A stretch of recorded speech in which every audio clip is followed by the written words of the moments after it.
Specifically, the two productive meetings what we had with the Singapore Business Forum and all other business forums which were present on the day, they were sounding very energetic.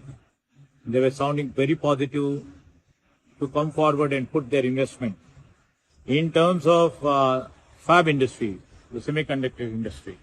And they were very keen because Hyderabad has such an strong ecosystem.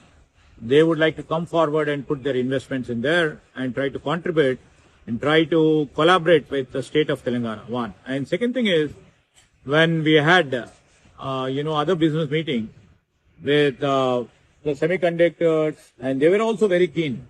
So both the business meeting went very productive, and the Chief Minister explained the broader features, what shall we look into, and we are industry friendly and investor friendly, and ease of doing business is absolutely clear over there.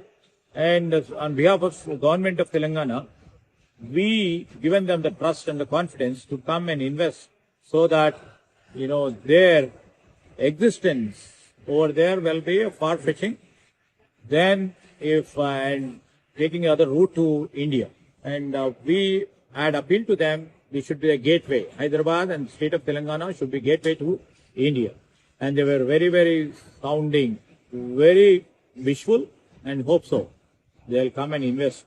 In the process, we have requested them to come and take part in the session what we are trying to planning in the month of April, that Bharat Darshan program, what we are planning to do it in big way, to seek investments in the state of Telangana, that too in Hyderabad, and also see that their participation in this business meeting over there in the month of April will be too productive.